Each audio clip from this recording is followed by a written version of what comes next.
Welcome to Indiana Sports Beat Radio, brought to you by the Hard Truth Distilling Company in Brown County, Indiana.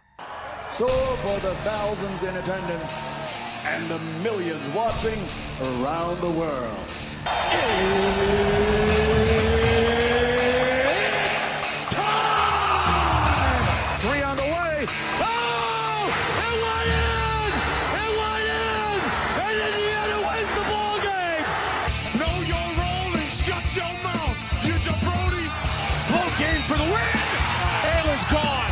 Goodbye, touchdown, Indy! Woo! IU! America! They got a football team now! It's pretty simple. I win. Google me. You know that I'm the cream of the crop. Now, from the Hard Truth Studios, here's Jim Coyle.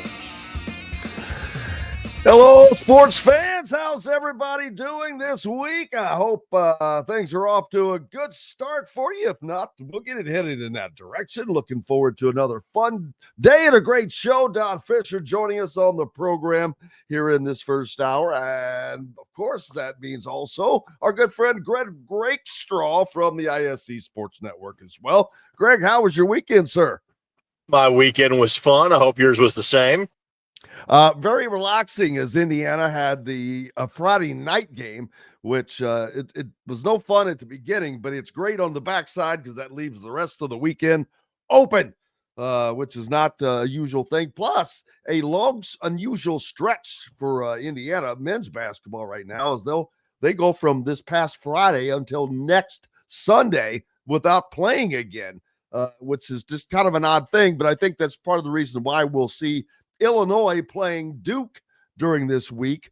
So a little time off before the big game comes down, but that's good. That, like I said, I'll take some time away from having to travel at least.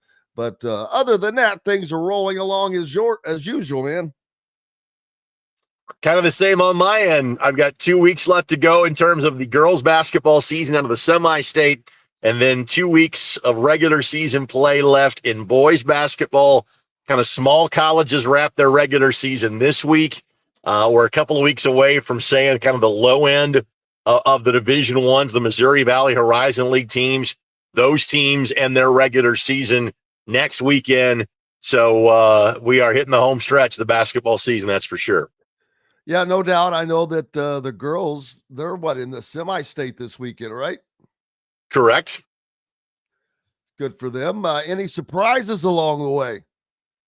You know, the big surprise was still dating back to the sectional round when Lawrence Central got beat by Lawrence North. LN backed that up by beating Pendleton Heights in the regional on Saturday. You know, the draw show was yesterday. So now we know whom was playing whom. It was there weren't many semi-states where I thought, hey, you know, you could have had two teams kind of draw each other.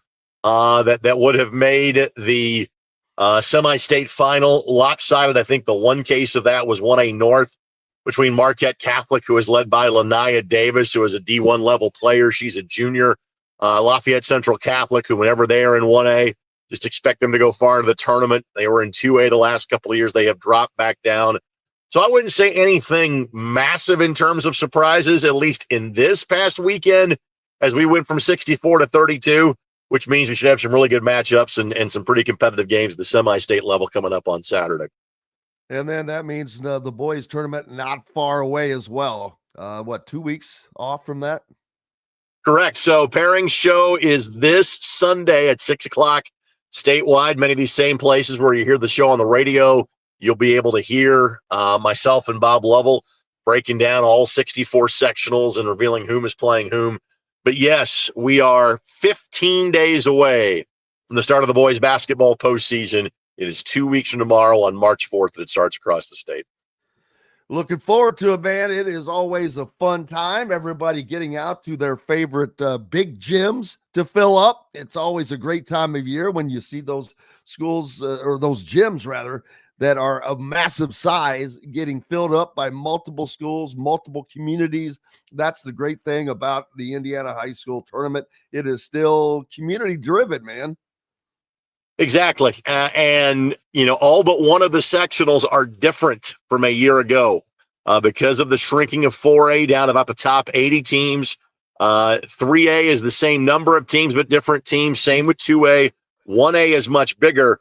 What you have, at least at the 1A level, and to a smaller degree occasionally in 2A and 3A, are kind of the old school 7 and 8 team sectionals, where in theory, your area high school could have, 7 games in terms of 5 nights: Tuesday, Wednesday, Friday, Saturday. So depending on where you live, there might be a whole lot of hoop in your backyard coming up.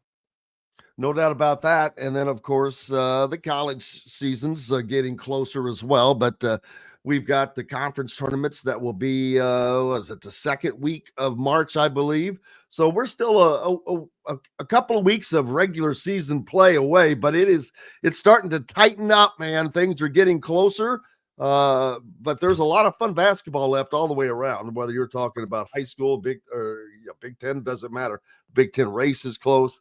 So there's just a lot of fun basketball. Correct. And obviously we'll see how it plays out. If like a team like the level that I cover, like an IU Indy, 2 weeks of regular season play, 2 more home games left to go, and they get to their conference tournament. If you're in a Big Ten and the Mid-American Conference, if you're a Ball State person, they tend to run a little bit later. The Valley is one of the earliest championships because they play on Sunday the 9th is their championship game. Now, frankly, we're probably a little less concerned with that game than we were a year ago because of how good Indiana State was last year. This year, they're kind of a middle of the valley team. Same with Evansville and Valparaiso. If you are looking for a low to mid major that has the best chance of making the NCAA tournament, that team in the state is Purdue Fort Wayne. They entered the weekend second in the Horizon League behind Cleveland State. If there's going to be another team that makes the tournament, say other than Purdue, or say if Indiana somehow makes a run, which I don't think it's going to happen, probably the next best team in terms of chances of making the field would be Purdue Fort Wayne out of the Horizon League. Yeah, Indiana's I think their last chance really went out the window with that loss at home to UCLA. Home losses are very difficult because I've said it all season. If you lose at home this season, you have to make that up on the road. And that's even more of a chore now since there's only 5 games remaining.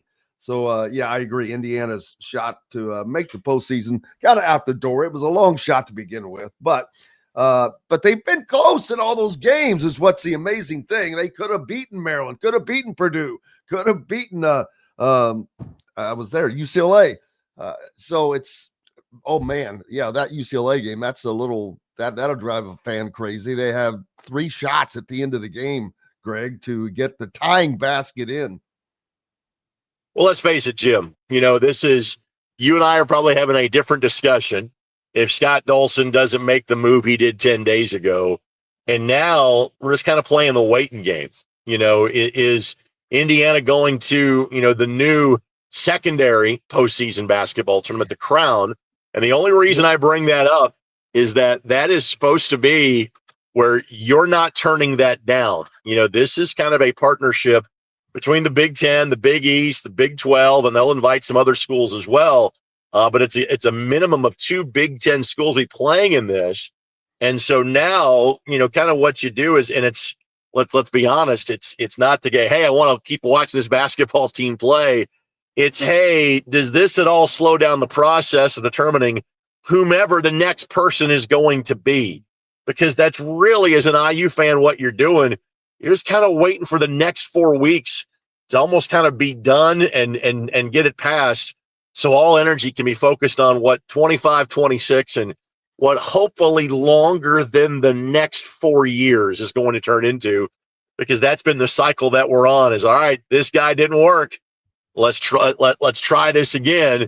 And you're just kind of in that waiting game right now as an Indiana basketball fan. You have just nailed it. I've talked about it, but you just encapsulated it perfectly. And I've been saying the same thing, that no matter what happens, there are 6 weeks of basketball left, and any coach that you can imagine being the next coach at Indiana is very busy at the moment. He'll be very busy in his conference tournament, and then he'll be very busy in the NCAA tournament.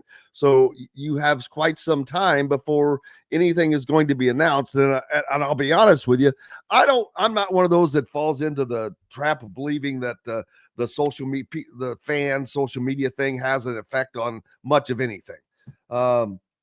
I do worry, though, that with 6 weeks of time and Indiana fans just continuously the ability to just start doing things. We've already seen Brad Stevens have to make an announcement. I think that there'll be more of that, but I wonder, can they put too much pressure on Dusty May? Dusty May's busy right now. He's trying to get a Big Ten title won. He is in the lead of the Big Ten right now, a full game right now after Purdue lost this weekend to Wisconsin, and Michigan picks up a huge road win at Ohio State. That's where their focus is. And I just wonder, does that start leaking in, forcing – I don't know that it can force him to do anything. He was great when he played at Indiana. I mean, when his team played at Indiana in the postgame, he handled those questions with aplomb. And I wonder if that can stay that way, or if with this amount of time, it can cause an issue. I think it can cause an issue. Let's face it. If Dusty May on February the 18th says, I'm not going to Indiana, and on March 28th says, you know what, I'm going to Indiana, that would put him in a very a group of very high esteem saying, I'm not taking that job. And days or weeks later, guess what? I took the job. Indiana, if Dusty says no tomorrow, if he changes his mind a month from now, they're not going to say no to him, you know? And so it's just part of the gig. As far as Brad Stevens is concerned, he was the one guy that wasn't on the college basketball timeline. So he is the one guy. And again, that's the first call you had to make and the second call you had to make. And once he says no, you say thank you, and you say, hopefully we're not making this call again for a few years. Hopefully you get the next one right. And so now, I had a buddy of mine text me this weekend, hey, what's going on? I'm like, what's going on is the rest of the basketball season. Believe me, Scott Dolson and company are doing everything they can behind the scenes. And obviously a lot of this would be talking with agents more so than talking with actual head coaches. Again, consider this like an NFL draft war room. That's what it's going to look like for the next month. The difference is here we don't know exactly when draft day is going to be. And it is somewhat affected more by whenever Indiana season comes to an end. And again, they're not going to make the NCAA tournament without going on this miraculous run. If they are deemed by the Big Ten to play in the Crown, I'm not sure they can get out of that, which kind of extends it a little bit. If they don't make the Crown, then they can do what they did last year and decline the NIT, and that will at least speed things up from the Bloomington perspective. But obviously now you are playing the waiting game for Dusty May, Mick Cronin, Rick Pitino, Bruce Pearl, Buzz Williams, whatever your trendy name is going to be, then you're playing the waiting game for that coach's season to end. Getting a couple of unique comments that I'll throw up there. One says that they don't think that Dusty is a realistic candidate, which I say I disagree to that wholeheartedly, because if he wasn't, he could have put that down when asked about it when Michigan was here. He did not do anything of the kind. He left that door wide open, as he should have, both for himself, for future negotiation purposes, as well as if he's actually interested. Now, whether he's a legit candidate, I think that he wholeheartedly is. There's a reason he negotiated in the lowest buyout that I know of any Power 4 Division I head coach in their first season. So that's just my personal opinion. Then someone else thinks that he hasn't proven enough yet, and I'm like, okay, he took a team you'd never heard of, Florida Atlantic, to the Final Four, and then he's now in his first season at Michigan, took over a program that was 3-17, and with their win yesterday, the biggest turnaround in Big Ten basketball. I don't know if it's history. I think I heard this, but it's one of the biggest turnarounds ever, and he leads the Big Ten right now. I think it's he's proven all that he needs to prove to anybody that matters, in my opinion. Agreed, wholeheartedly. What is up next for you, brother? All right, so massive high school basketball game tomorrow night. Fishers and Lawrence North. Fishers, the unquestioned number one team in the state. And while do I think they're unbeatable? No. Is there a significant gap between them and everybody else? Yes. So let me put this in perspective. If Lawrence North were to win that game tomorrow night, I still think Fishers is ranked as the number one team in the state the next week, because currently the team that is second in the coaches poll, at least, is Avon. Fishers beat them soundly when they played earlier this year in conference play. Avon's a really good team, but that's how big of a gap there is between Fishers and everybody else. Lawrence North has been kind of up and down as of late. LN got beat by Ben Davis. The MIC has just beaten each other up all season long. No team will get through league play with less than 2 losses in 5 conference games. Everybody has just beaten each other up in terms of that league. So, LN, I don't think has been as good as I thought they would be, but I still point to them as one of the 2 or 3 teams that could possibly beat Fishers. So I'll have that game tomorrow night. I'll do a little small college basketball with Marian University, their final home doubleheader of the season coming up on Wednesday. And then it's back to the high school hoops grind for the weekend with the pairing show coming up on Sunday evening. And I'm sure all of that information is up on the ISC Sports Network as well. Correct? Correct. ISCSportsNetwork.com. Tomorrow night's game can be seen on MyIndy TV 23 in the Indianapolis area as well. Make sure you check it out. Our good friend Greg Rakestraw on the call and at the ready. Appreciate you as always, my friend. Thanks, Jim. Thank you, sir. Greg Rakestraw from the ISC Sports Network at ISCSports.com. Make sure you go there. And I hope you notice, for those that are catching us on YouTube, and no matter how and where you're listening, we appreciate you guys on one of our great affiliates like 97.7 ESPN The Ref. Always the right call in Evansville.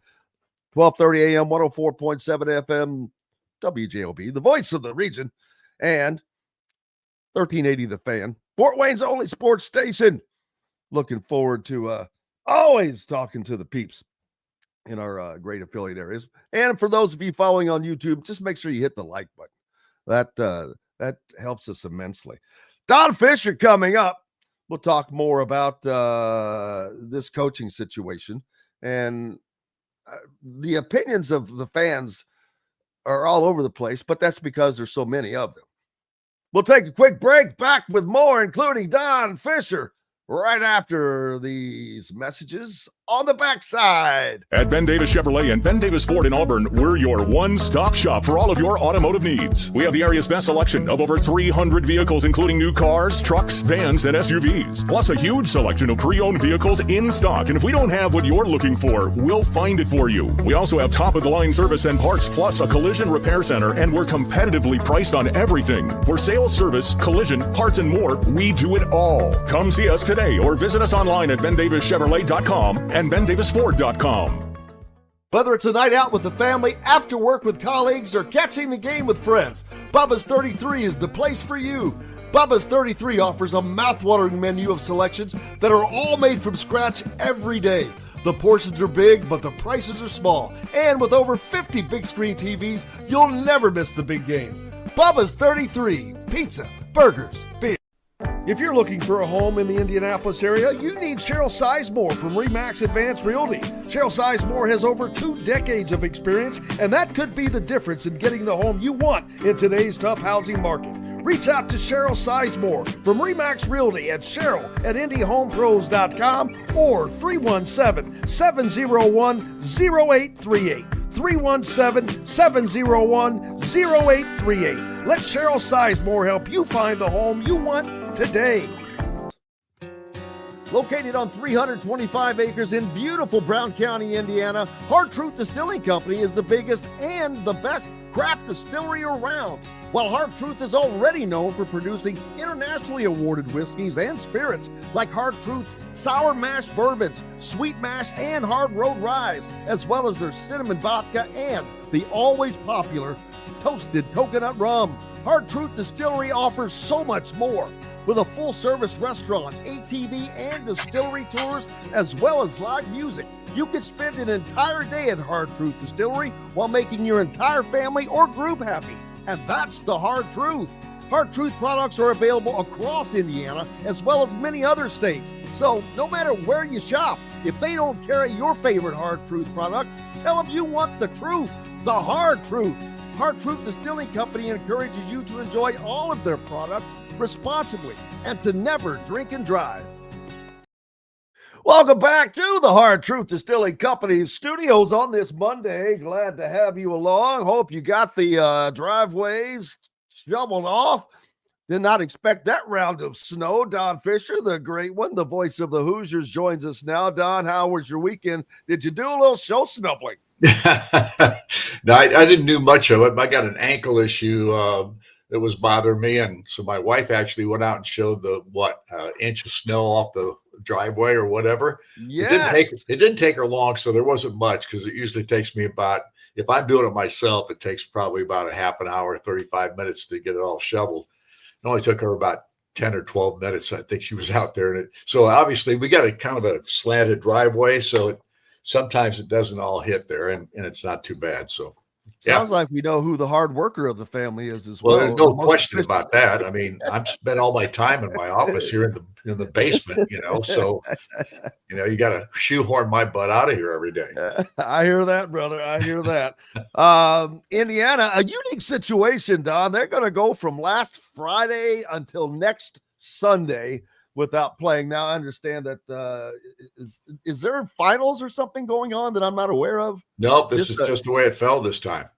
There's no, yeah, it is odd. There's no question about that. Spring break happens, I don't know, for Indiana sometime in early March, right? Yeah. Well, yeah, I didn't know if there's something that changed or whatever. But I did notice that Illinois has a game with Duke. So that's also a very unusual thing to see during conference play, at least for Big Ten teams. And so I think all the Big Ten teams have one of these weeks where they have like 6, 7, 8 days between games. I think that happens.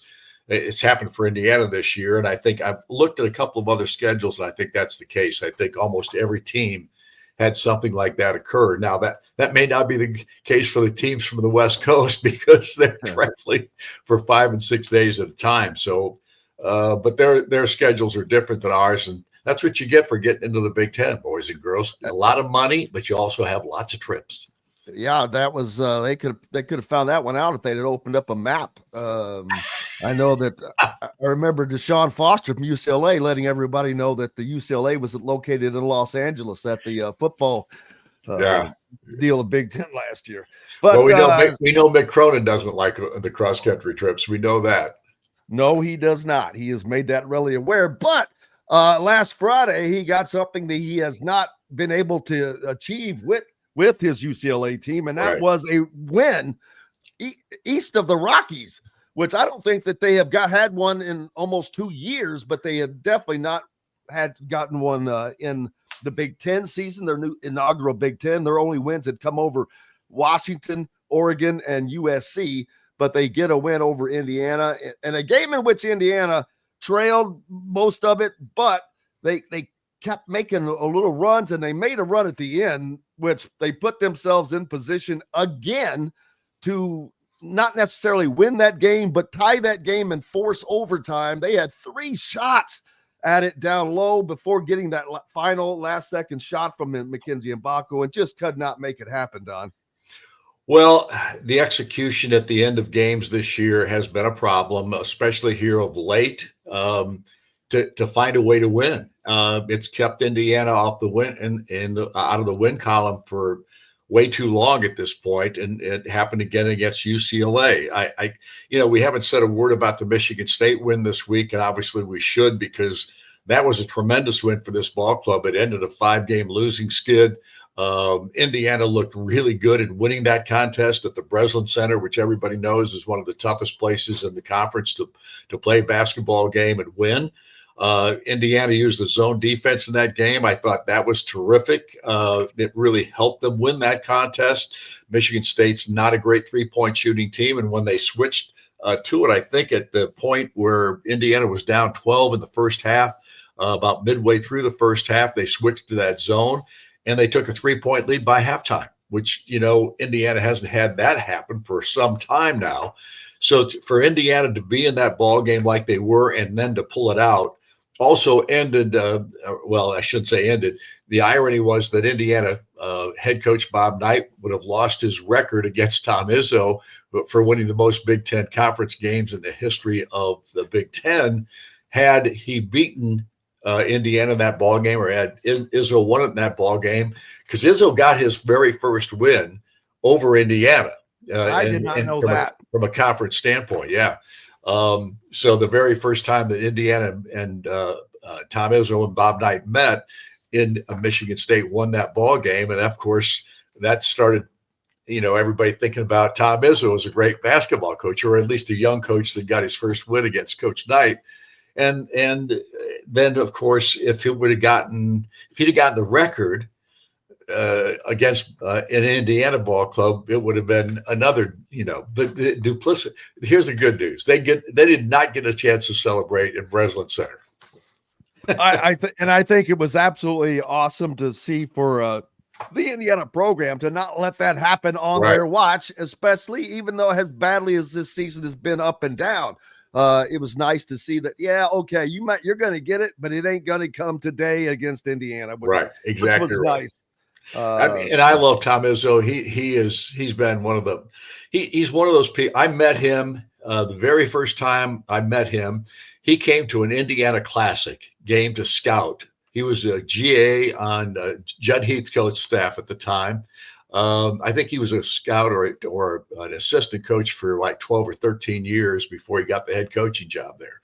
And a lot of people don't know this. They said, well, where did Tom Izzo coach before he was at Michigan State? Nowhere, because he has been there his entire coaching career.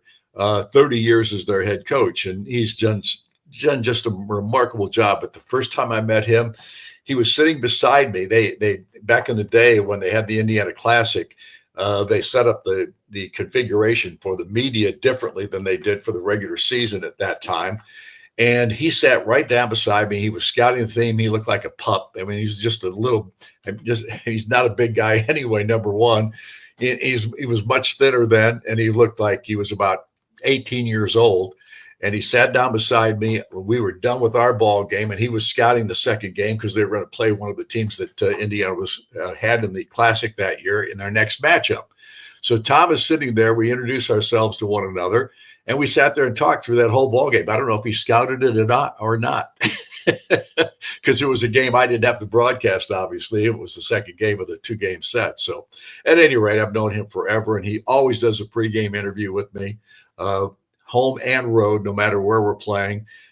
Just one of the finest people you'll ever meet in regard to just being a good basketball coach and a good guy. Yeah, I won't make any comments about it. It'd be nice if you can get your interviews in with your own coach, but that's well, here's what I'll tell you about that. I have no idea. He just doesn't want to do the pregame show. He doesn't want to do the postgame show, and he doesn't want to do the talk shows. We've always known about the talk shows. That's been an ongoing issue because he just doesn't feel like he needs to or wants to do them. We cut him back this year from 15 to 9 shows, and he didn't show up for 2 of them back earlier in the season anyway. And then we had, the last 3 of the season, he will not be involved in those. So now out of the year, he's only had to do 5. So that's all I can tell you is, and look, it's his prerogative. He gets paid to do those shows, but he doesn't lose any money, I guess, when he doesn't do it, because it's in his contract with the university. He gets paid through the university, and I guess he's going to get all of his money out of this thing. So, like I said before, this is not. I don't think it's I can't tell you that he's unhappy with me. I don't know if he is or not.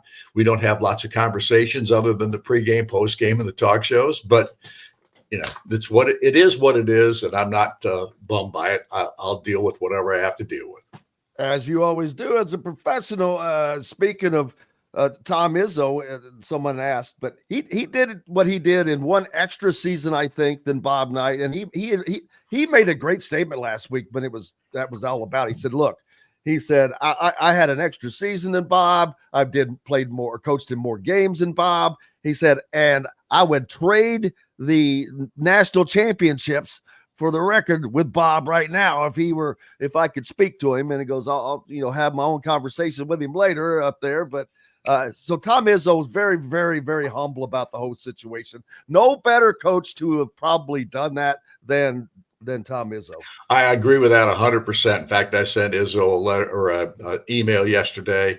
And I just said, you know what, of all the people that might have broken Bob Knight's record, I'm sure he's smiling down that it was Tom Izzo that did it. Without question. A big game for Indiana coming up as they get the week off, but the Boilermakers will come to town, and a game that they could have won up in West Lafayette. We're not able to get that accomplished, but they get another shot at the Boilermakers, and the Boilermakers coming off of a hurtful loss at home to Wisconsin, which knocked them a full game behind Dusty May in Michigan for the Big Ten lead. Yeah, right now Purdue stands 11-4, and Michigan is 12-2, leading the Big Ten right now after their win yesterday. So it's been an interesting year, especially those teams at the top. I mean, you've got really right now you've got 6 teams that still are in the hunt, but that's it. Crazy. Yeah, and 2 losses for the leader, Michigan, 3 losses for Michigan State, 4 for Purdue and Wisconsin. And you could still say that UCLA and Maryland have a shot with 5 losses. So there's 5 games left, at least from Indiana's perspective. And there will be 5 left after that Purdue ball game. So it's going to be interesting. We'll see. Oh, I guess the Purdue game is part of that 5th. Yeah. Absolutely. We'll look forward to it and see what the crowd was great. They were in that game over the weekend as well. And I remember that's going to be a fun time on Sunday, regardless. The fans have been great. They're in these games regardless, I've noticed, which is a little surprising. They could have checked out, but they haven't. They've been in there, and they were in that Michigan game the whole way down. Yep, they were. I give them credit for that. I mean, we're not getting everybody showing up for games. Let's put it that way, because the balconies were pretty much, or at least the balcony that I look at on the far side behind where TV does their stuff from, that balcony was almost empty on Saturday. So there are a lot of people who have season tickets, and the season tickets are all sold every year. But a lot of people are not coming right now because of the struggles that this team has had this year. But the people that do come, they show up, and I'll give them credit. They have not gone off like they did after the Illinois ball game since. Absolutely. No way. And looking forward to it. So what do you do with this long week off, man? I'm going to Florida for 3 days tomorrow. Are you really? Yeah.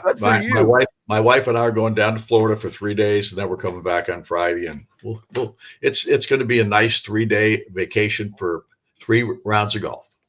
Perfect timing, brother. Leave the snow. That's why you're such the wise man. Don Fischer, the voice of the Hoosiers, joining us here on Indiana Sports Beat Radio. We appreciate you, sir. Thanks for having me. I appreciate it, Jim. See ya. Thank you. Don Fischer on the program. We've got more coming up from the Hard Truth Distilling Company studios on the backside of this break.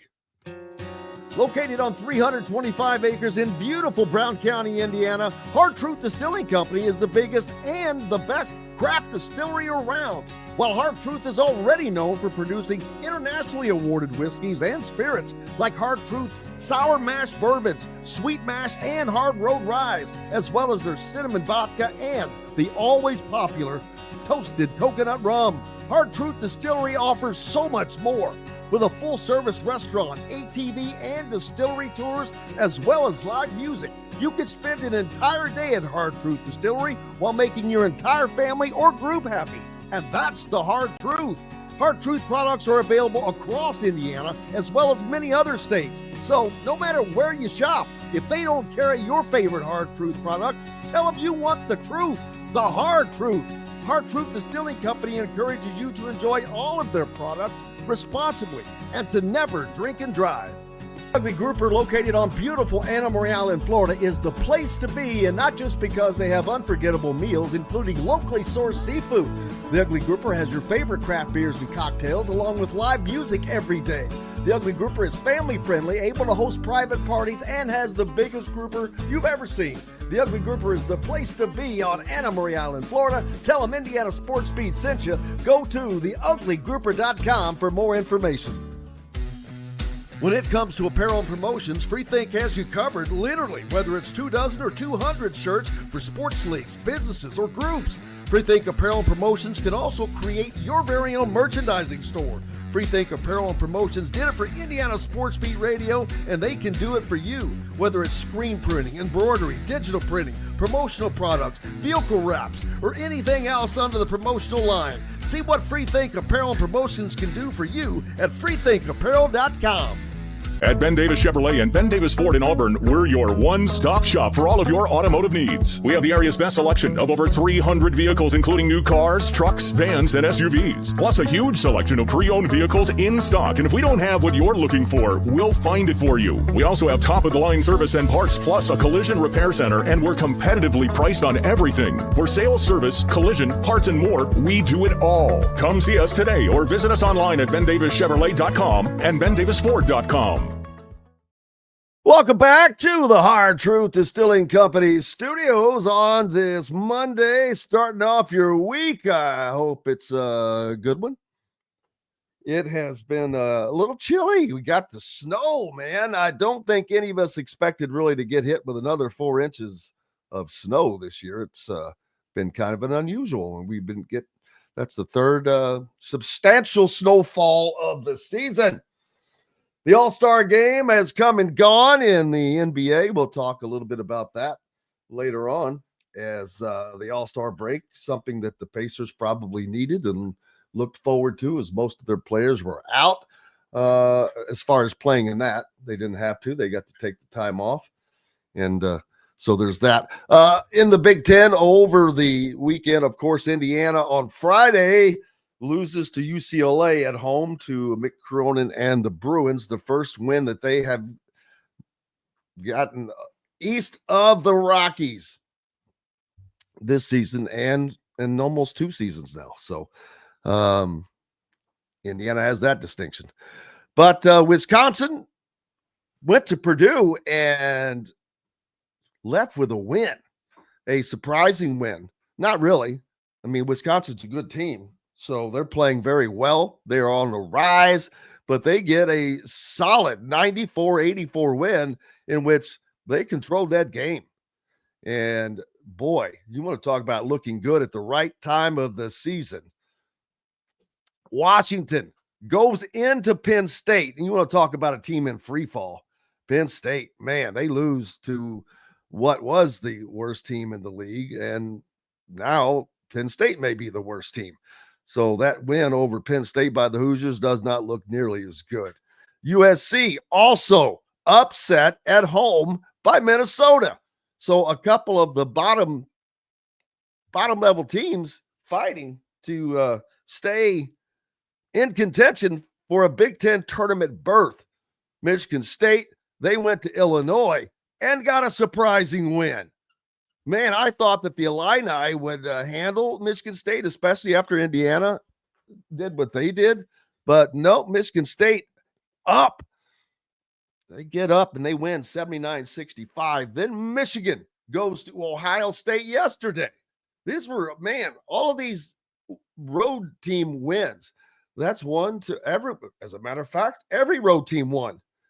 Holy smokes, Michigan with an 86-83 win, and that is their 9th Big Ten win, I believe, of 5 points or less. They win the close games. That bodes well for you. Now, the fact people can say, "Oh, well, they have a lot of close games." Well, hey, they're always in the position they need to be to win. But now Michigan in the lead by itself, a full game. They were a half game up, but now they have jumped up to a full game lead. Nebraska also aiding to their cause. They go on the road and get a win at Northwestern. The only road team that did not win over the weekend, I guess not say they're not the only one. Iowa goes to Maryland and they get blitzed 101-75. Rutgers goes to Oregon and they get handled 75-57. And as far as the Big Ten standings go now, Michigan, of course, like I said, at the top all alone. Michigan State in second by half a game. Well, they're a full game back. They have a half game lead over Purdue, who sits in third now, followed by Wisconsin, Maryland, UCLA. Those are the only teams that are in contention, in my opinion. They're within 2.5 games. You've only got 5 games left. I don't think that Illinois can do much about it. Nebraska is an NCAA team, although they have a less than 500 conference record. Ohio State probably going to make the NCAA tournament. They also have an under 500 Big Ten record, as does Oregon. So there are 3 teams right there from the Big Ten that have a sub 500 record in the conference that I think are NCAA tournament teams without question. The final 3 teams in conference right now fighting for that Big Ten lead: Penn State, Northwestern, and Washington. Washington, Northwestern have 4 wins. Penn State just with 3. They're 3-12 in the Big Ten. Now, right above Washington, the first team out of the bottom, the last team in, I guess I should say, to the Big Ten tournament right now is Rutgers, followed and preceded by Minnesota and Iowa. Indiana is a game ahead of that group. So, is it impossible for Indiana to miss the Big Ten tournament? No, but it is highly unlikely that that is going to happen. You never know, but we'll see. A lot of opinions by the fans on the coaching situation, which I agree with some. I don't agree with a lot of them. When it comes to who will, whether or not Dusty May would leave Michigan, nobody knows. I don't know. You don't know. The only person that knows is Dusty May. Now, would he? I think that absolutely he would. I don't think that that's something he wants to contemplate right now because he is fighting for the Big Ten title. He is fighting, and people keep saying he needs to prove himself. Again, people, he did what he's already done. There's a reason Michigan hired him. Maybe it's because he's taken a 3-17 Michigan program and has them in the Big Ten lead. Are you kidding me? Proving themselves? Get out of here. It's almost ridiculous to say that. But if Eric's saying, would you have hired Dusty last year if the Indiana job were open? Me personally, probably, because it was the right time, and you would have gotten that smooth. It would have been seamless on every part of it except for the Woodson end of it. That would have created havoc because for a number of reasons it should have happened. It would have been the thing that Indiana doesn't do that they should have done. That's a move that they should have made, but they didn't, and so there's no reason. It's pointless to talk about it. They didn't do it, so it would have made things a lot smoother. Where would Indiana be today? Would they be number 1 in the Big Ten? Very possibly. It's very possible. You don't know. So there's that. Brian said he'd wax Don's car just to get his piece of Assembly Hall floor signed by him. Well, you know what? I guarantee you, all you have to do is go out to one of the coaches' shows, and you can make that happen. He's very accommodating with that type of thing. So there you go. It's all you got to do. Send that in, or get somebody to take care of that for you. Yeah, he is. And Robert says Woody's in lame duck mode. He definitely is now.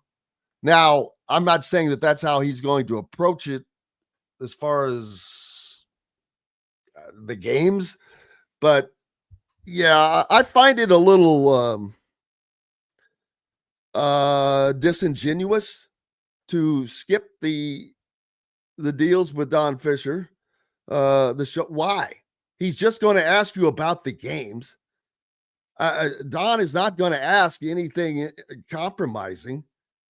That's what I don't understand. Why would you not do that? To me, it's kind of unprofessional. You are being paid to do that very thing. And so it is what it is. And to me, it does show a little lack of, yes, I agree, Brian. It shows a lack of class. It shows a lack of a lot of things. Who are you in this for? It's just like, I'm going to pout. I didn't get my way, so I'm going to pout. But again, it does no good to say, talk about that stuff. Like it's just mesmerizing to me, though.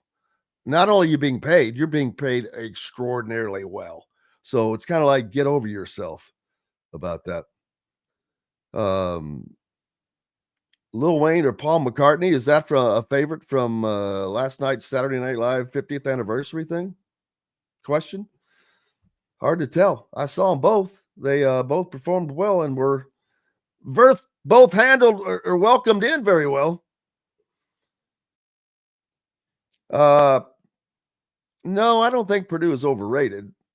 They're a good team, but I don't think that they're going to do much in the tournament. Let's see. Brian Buckshot Buck.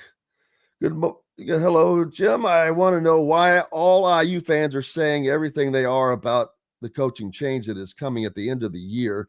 Just let Scott handle it like he did the football program.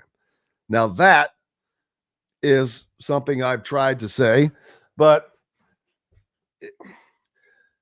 it's the truth. And I'll say this over and over and over. You have 6 weeks of this season left.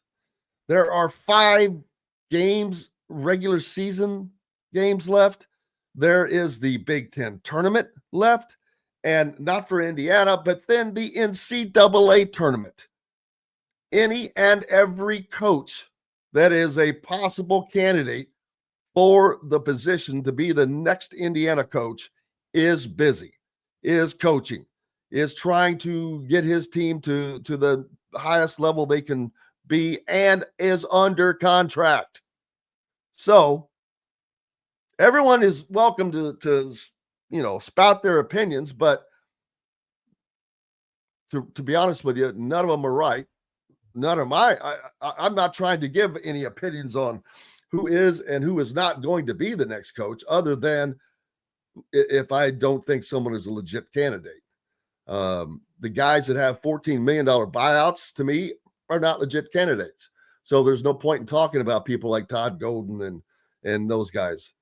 They're when there are too many others that are a viable candidate that can be gotten for a lot less money, and possibly they may be a better fit. But I don't know. I don't know who is actually going to consider this job. It starts and ends with Dusty, and Dusty is busy, and it is his to turn it down, but he is not going to turn it down or accept it until he is done doing what he is doing.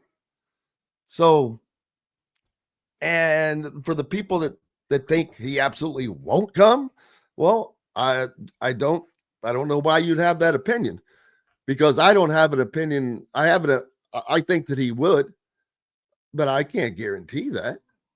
I mean, other people think that he would. Todd Leary thinks that he would come if offered the job. And I don't think that there's any way that he wouldn't be offered it. Now, he may not receive an official offer, but it'll just be the back channeling. Hey, is there interest? Yes. If there's interest, then they move it to another level, but that is what it is. And that's how it's going to go. I don't see, and Todd made a great point. One season, being at Michigan for just one season is better than having been there for 4. If you're there for 4 seasons, now you're building loyalties, you're building relationships, you're building a whole lot of other things in that. Just 1 year, you haven't built a lot. And if you bring them a Big Ten title, you know what? They should be happy. You brought them a Big Ten title. Do they want to go through the process of hiring a coach again? No. Are they going to do everything they can to prevent that from happening? Most likely, I would. Wouldn't you? So it's going to work out great for Dusty either way. He's going to get a nice extension and a raise either place he goes. Michigan is going to give him a nicer, newer contract. Now, he probably would have gotten that regardless after the season he's having. Pretty sure about that, and especially with the IU job coming open. We'll just have to see how that plays out. If Dusty doesn't accept or want the job, boy, that's when things will get a little, not weird, but discussional. There will be plenty of opportunity for discussion at that point, because I don't know what the next step for Indiana would be. I know that the multiple options, but I cannot say with any certainty of that I have a feeling of where they would go to next. But of course, this stuff is being done back channeled and as quietly and as discreetly as possible. I'm sure that someone reached out to Brad Stevens to say, hey, we just have to, just because, is there any interest? You know, we would throw this kind of money at you. And he's like, nope. Now, that is something that I expected the whole way. He's not leaving a pinnacle job to become a college basketball coach again. He's at the top of his profession, and literally at the top. Was just executive of the year in the NBA along the way to winning a world championship. That is what his bread is buttered on, and that's how he wants to butter his bread. And I get it. You know, change of ownership for the Celtics, who cares? You think somebody else doesn't want Dusty May in their front office? Yes. They want that magic. And and Brad Stevens is an NBA guy now. Has been, will be for quite some time. I mean, he has risen up through the ranks quickly.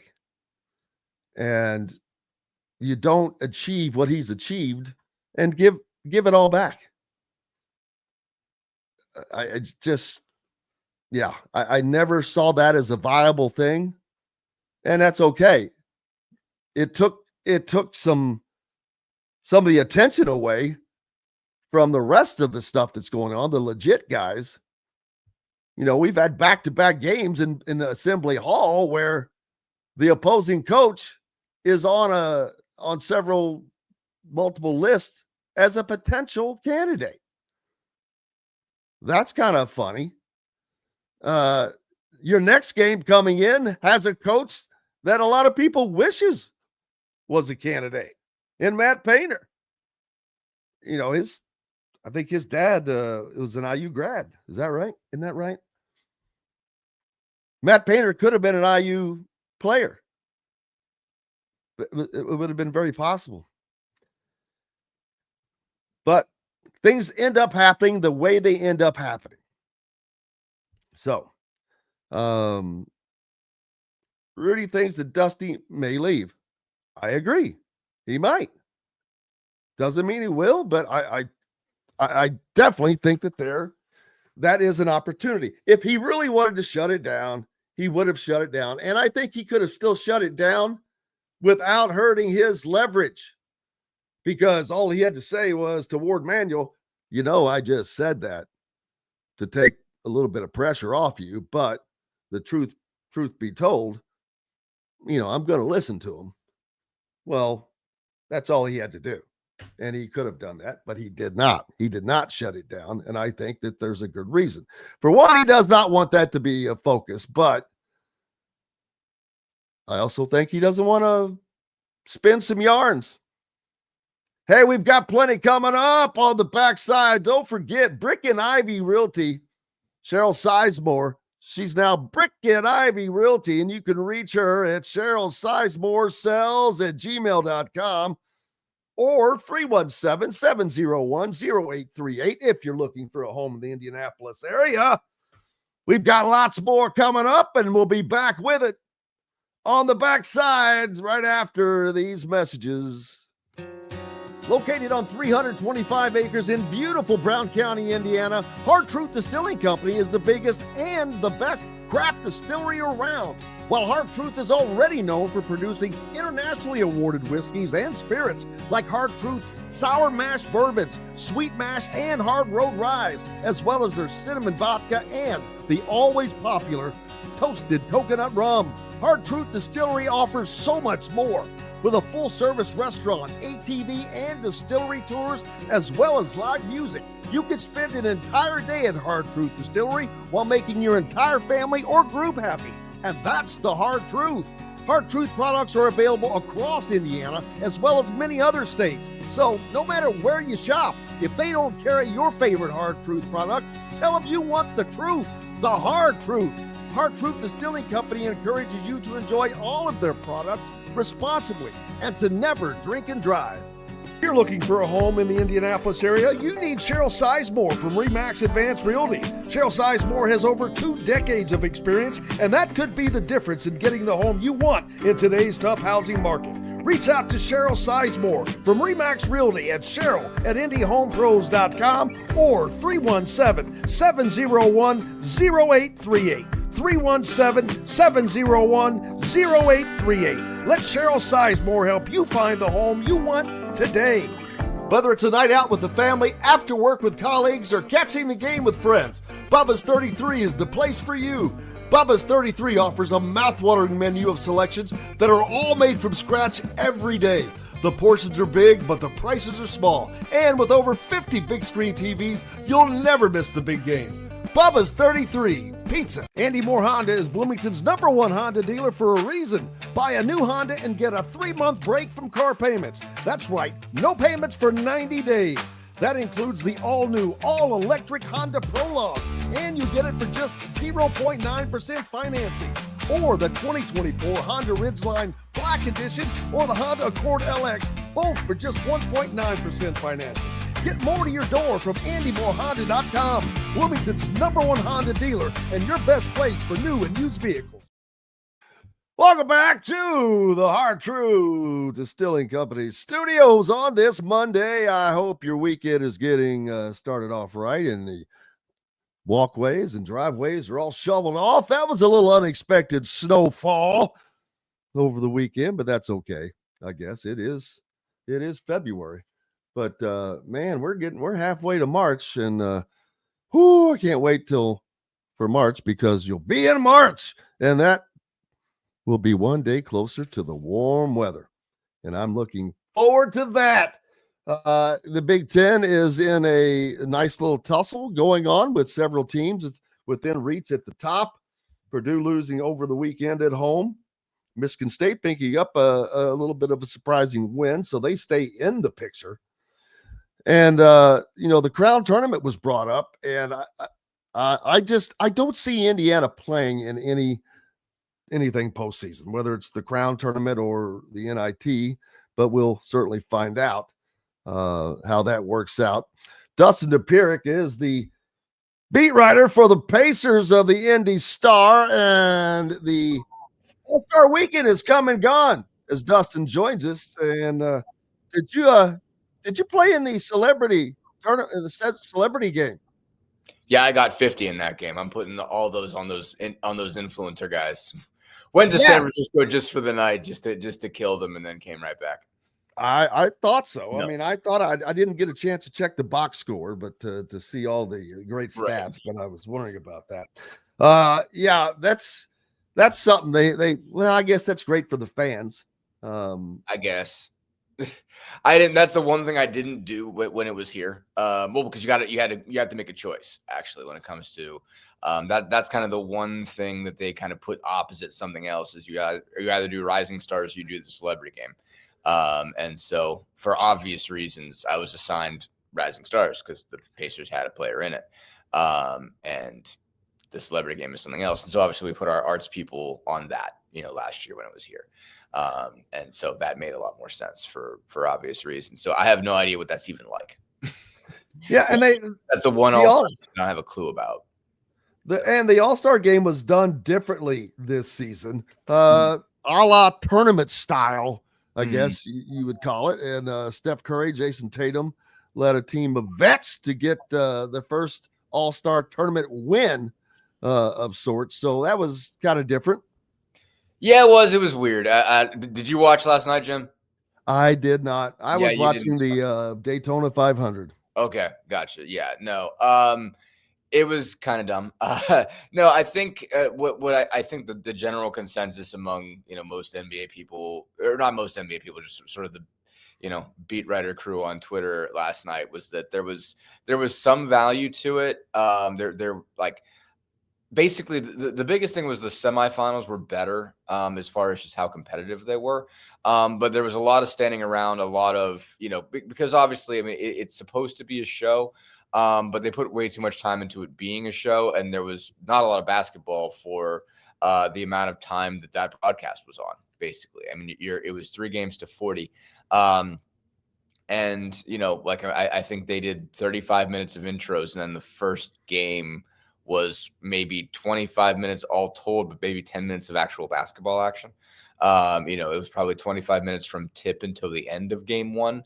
So really the first hour was way more stuff that wasn't basketball, and they managed to get a game in there.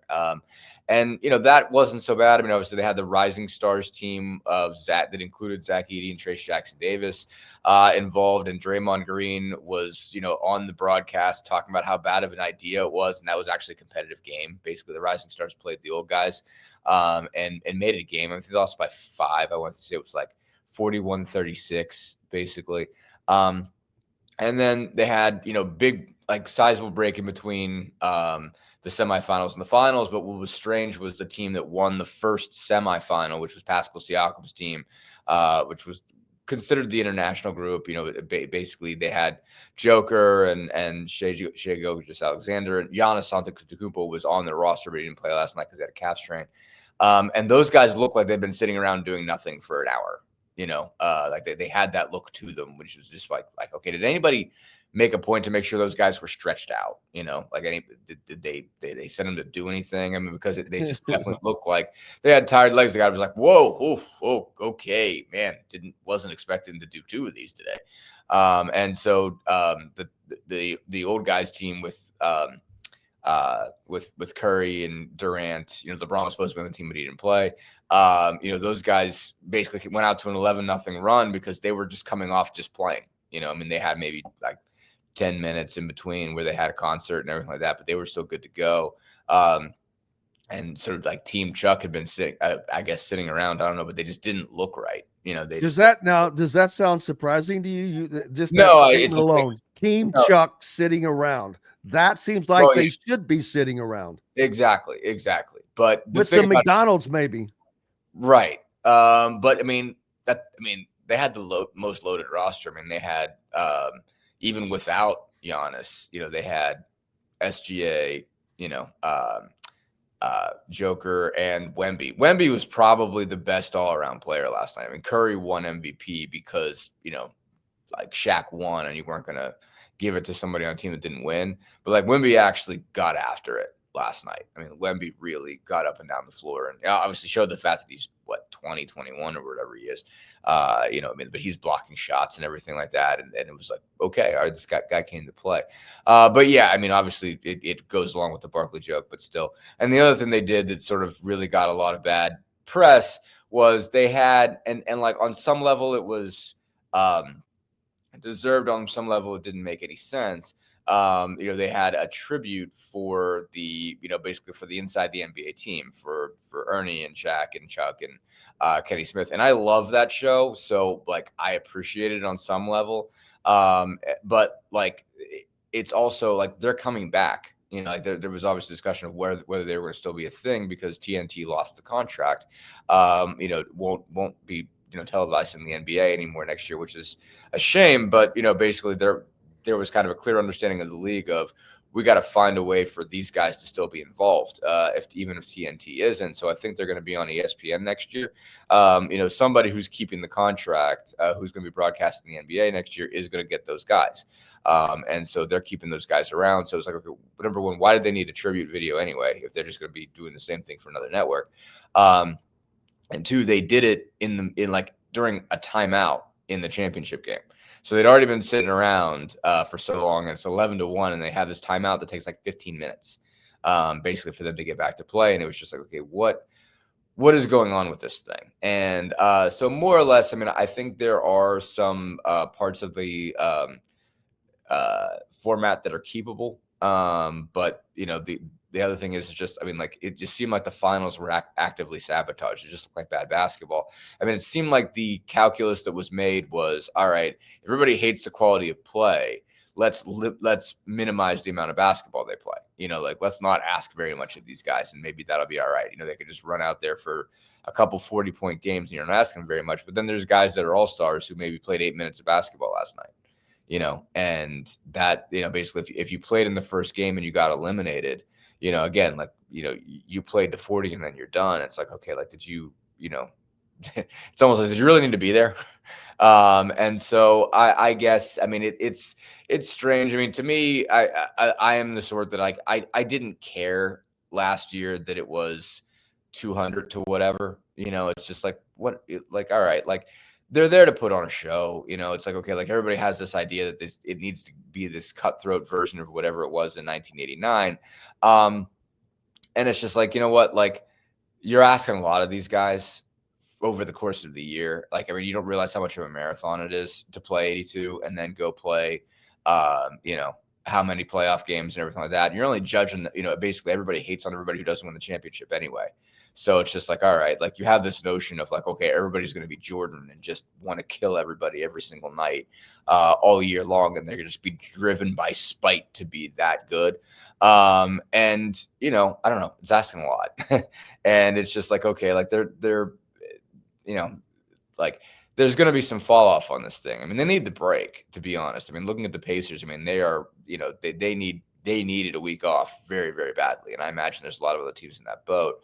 And so it's like, okay, this is not going to be that good. It's supposed to be a show. And I don't care if that show includes a game when you don't play any defense and everybody takes 40-foot threes and, windmill dunks and stuff. Okay.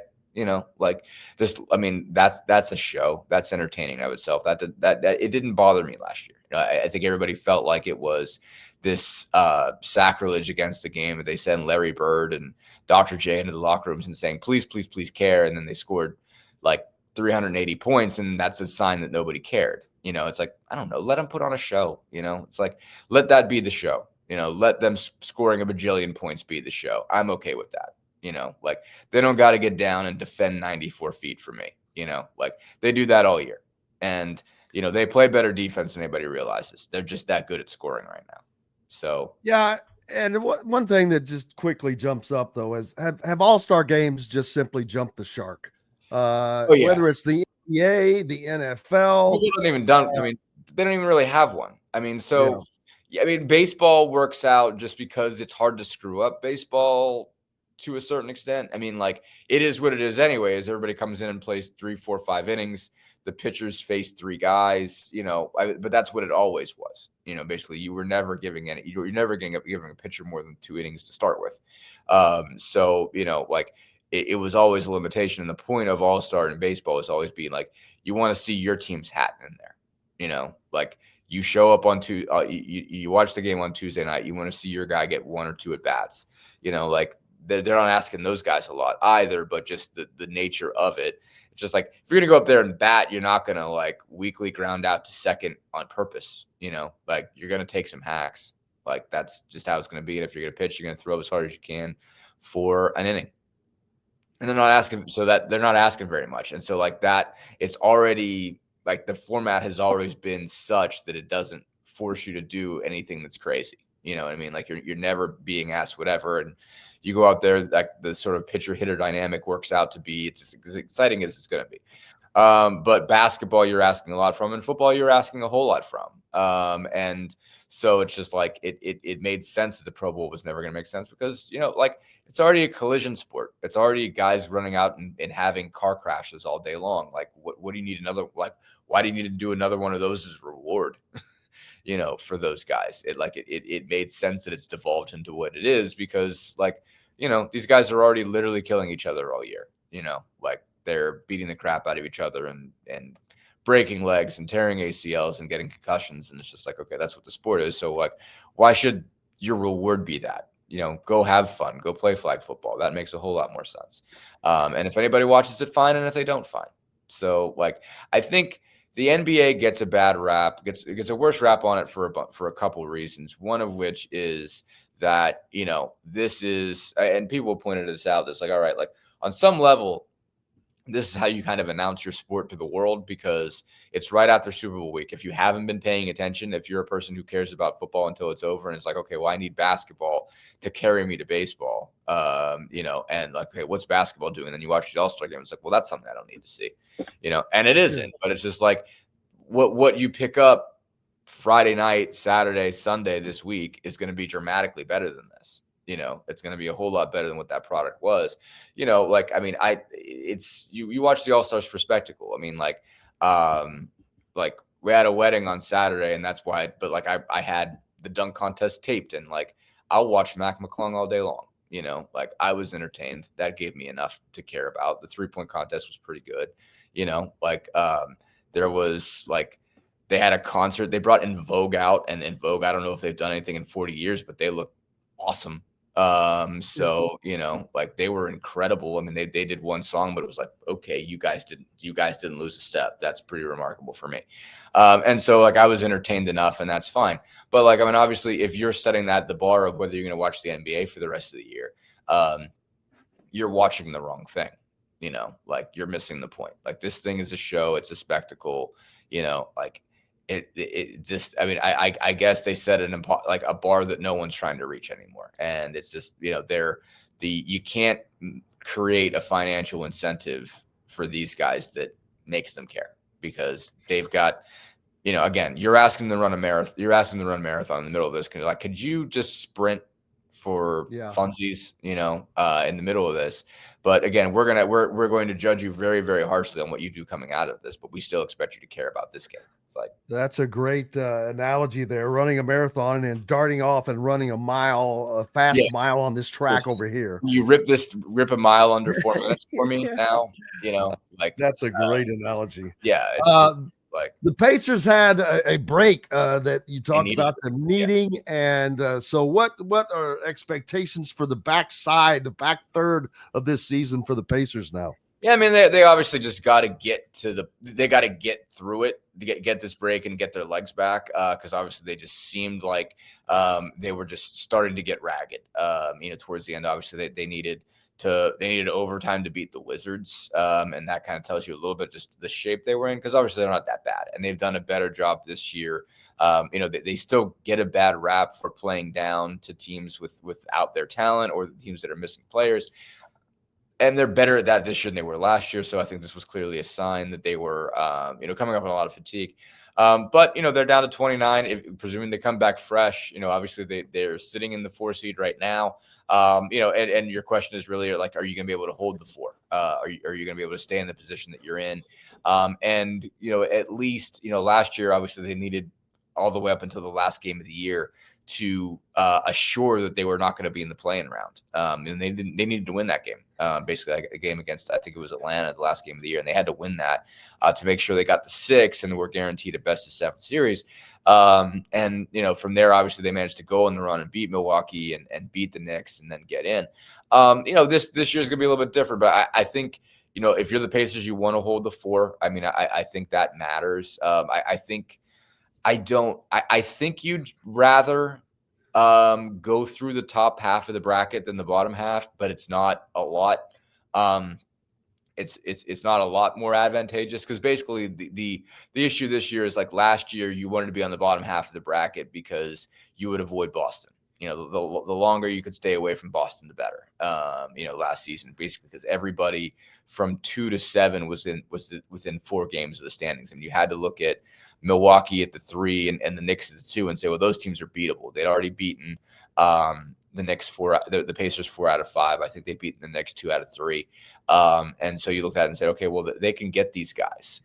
And okay, you know, I think they were 2 out of 5 against Boston because they played them in extra time in the NBA Cup. But you could say, all right, well, you know, I don't know if anybody's beaten Boston, but you know, like you at least got a puncher's chance at getting there. You know, this year, obviously, you're looking at Cleveland and Boston are probably going to be on either side of this thing. Basically, you're going to have one is going to be the 1, one is going to be the 2. You know, right now, Cleveland has a 5.5 game lead, and I don't think they're going to lose that. Over the course of the year. I mean, Boston has that look of a team that's already won the championship that doesn't look at itself as having to go win 60 games. You know, again, they seem perfectly happy to go win 55, 56, get in as a 2 and trust themselves that they can win a best of 7 series against Cleveland, even if they have to go on the road for 4 of those games. But one way or another, if you're the Pacers, you're looking at it and saying, okay, well, I've got to beat you know, one of those 2 to get back into the Eastern Conference Finals. And so it's going to be a tough road either way.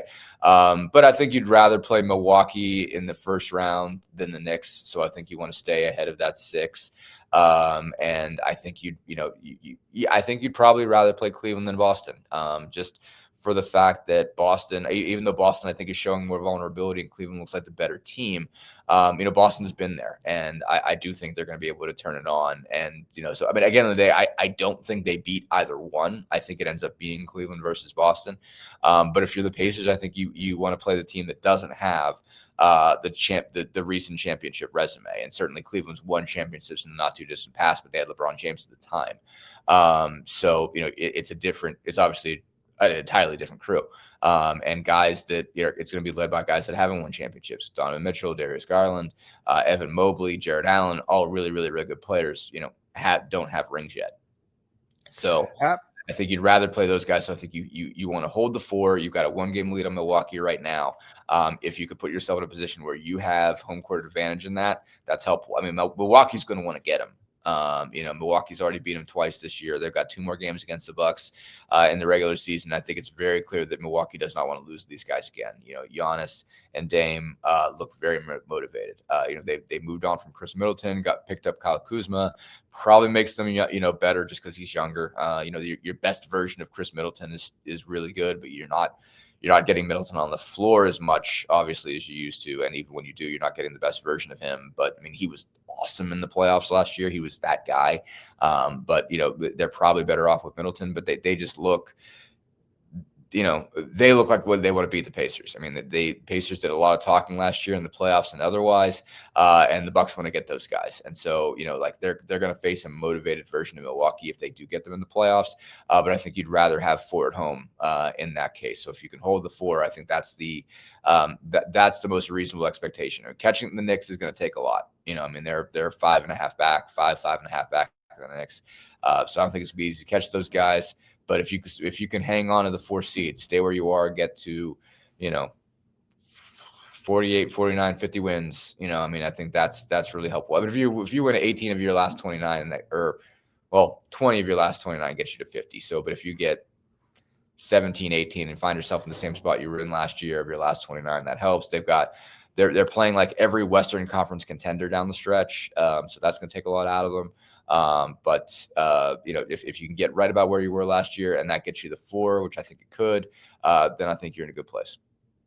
No doubt. And the Pacers are a team that you mentioned.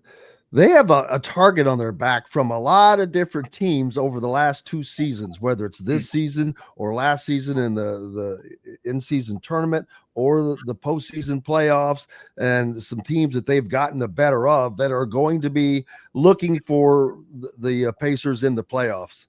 Yeah, they want them for revenge for sure. And so I'd be like, I don't think they'll play the Pistons, but the Pistons would love to get them. Now, I think the Pacers get the Pistons again. I mean, I think that would be a problem. But obviously, the Pistons were going at them. The Bucks are going at them. The Knicks are going at them. And so, I mean, like, I think out of those, I mean, Milwaukee, I think, is more chippy about them, like sort of is really holding on to something. The Knicks are just willing to go back and forth with them. I mean, like, all the Knicks like Ty, basically, because obviously, several of those guys played with Tyrese in the World Cup in August of 2023. So, he played with Brunson and Bridges and Hart, I think, all of those guys, and they become pretty close basically through that. But they still did some jawing last year in the playoffs. I mean, Halliburton went back and forth with DiVincenzo in particular, even though DiVincenzo is on the T-Wolves now. But those guys are still going to want to get him if it comes again. I think the Knicks fans want to beat the Pacers again. I think it was fun to see that rivalry get rolling. Again, it looked like old times a little bit, and Halliburton wore this Reggie Miller hoodie that was pretty cool, basically into his press conference, and not his press conference, but the kind of players' press conference after Game 7. So that was pretty cool. And I think if those teams meet again, that'll be fun. Like I said, I don't think it'll happen this year. I think they're more looking at going through the top half of the bracket. I think Knicks Celtics will be 2-3. Which I think would be an awesome series, though. I mean, Celtics Knicks, if that's what happens in the semis on the bottom half of the bracket, will be a really good deal. But if it ends up being Pacers Cavs, I think that's a good series too. So there could be a lot of fun stuff. But yeah, I mean, there are a bunch of teams in the East that want to get the Pacers now because the Pacers talk, man. They do. Halliburton talks, Siakam talks. Siakam is a quiet trash talker. Benedict Mathurin talks. Like they jaw and they have fun with it. And basically, I mean, they look at it as like, that's part of the fun of the deal is that you get into trash talk and, talk on each other and they have a fun time with it. And, sometimes, not everybody likes it. So, they are going to be motivated, whoever gets them. I mean, they're not sneaking up on anybody this year. Nobody is looking at nobody in the league is patting the Pacers on the head. And saying, "Oh, good for you! You guys are back. That's nice." Yeah. Reggie Miller and stuff. Like it's like cool to see the old times. They're like, "All right, no, I've got no interest in letting you guys win. We are going to come at you." But they have some capacity. They're a better defensive team than they were last year. They're not as good offensively, but better defensively. I mean, they might be better built. This year. But I think the difference is the East is different, and those two teams in the East are. Like the fact that there's a second legit contender in the Eastern Conference, where last year it was sort of the Celtics and everybody else, it changes the path pretty dramatically. Absolutely. The great Dustin Dopirak is with us from the Indy Star, Pacers beat writer. We've got lots more to talk about on the backside as we'll hit this quick break. And don't forget, Brick and Ivy Realty has Cheryl Sizemore. Now reach out to Cheryl at CherylSizemore@gmail.com or 317-701-0838. If you're looking for a home in the Indianapolis area, 317-701-0838. Back with more Dustin Dopirak right after this break. Andy Moore Honda is Bloomington's #1 Honda dealer for a reason. Buy a new Honda and get a 3-month break from car payments. That's right, no payments for 90 days. That includes the all-new, all-electric Honda Prologue, and you get it for just 0.9% financing. Or the 2024 Honda Ridgeline Black Edition or the Honda Accord LX, both for just 1.9% financing. Get more to your door from AndyMooreHonda.com, Bloomington's #1 Honda dealer and your best place for new and used vehicles. Ugly Grouper, located on beautiful Anna Marie Island, Florida, is the place to be, and not just because they have unforgettable meals, including locally sourced seafood. The Ugly Grouper has your favorite craft beers and cocktails, along with live music every day. The Ugly Grouper is family-friendly, able to host private parties, and has the biggest grouper you've ever seen. The Ugly Grouper is the place to be on Anna Marie Island, Florida. Tell them Indiana Sports Beat sent you. Go to theuglygrouper.com for more information. When it comes to apparel and promotions, Freethink has you covered, literally, whether it's 24 or 200 shirts for sports leagues, businesses, or groups. Freethink Apparel and Promotions can also create your very own merchandising store. Freethink Apparel and Promotions did it for Indiana Sports Beat Radio, and they can do it for you. Whether it's screen printing, embroidery, digital printing, promotional products, vehicle wraps, or anything else under the promotional line. See what Freethink Apparel and Promotions can do for you at freethinkapparel.com. Located on 325 acres in beautiful Brown County, Indiana, Hard Truth Distilling Company is the biggest and the best craft distillery around. While Hard Truth is already known for producing internationally awarded whiskeys and spirits like Hard Truth's sour mash bourbons, sweet mash, and hard road ryes, as well as their cinnamon vodka and the always popular toasted coconut rum. Hard Truth Distillery offers so much more. With a full-service restaurant, ATV, and distillery tours, as well as live music, you can spend an entire day at Hard Truth Distillery while making your entire family or group happy. And that's the Hard Truth. Hard Truth products are available across Indiana, as well as many other states. So no matter where you shop, if they don't carry your favorite Hard Truth product, tell them you want the truth, the Hard Truth. Hard Truth Distilling Company encourages you to enjoy all of their products responsibly and to never drink and drive. Welcome back to the Hard Truth Distilling Company studios on this Monday. A little snow out there. Did you get to do some shoveling, snow shoveling? A touch. Yeah, a little bit.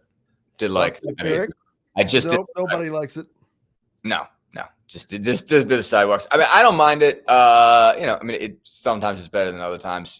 Like it was powder. Like it just I basically just shovel out the sidewalk just so I could get out. But didn't do a lot of moving around yesterday anyway. So that's perfect. Just enough to walk outside.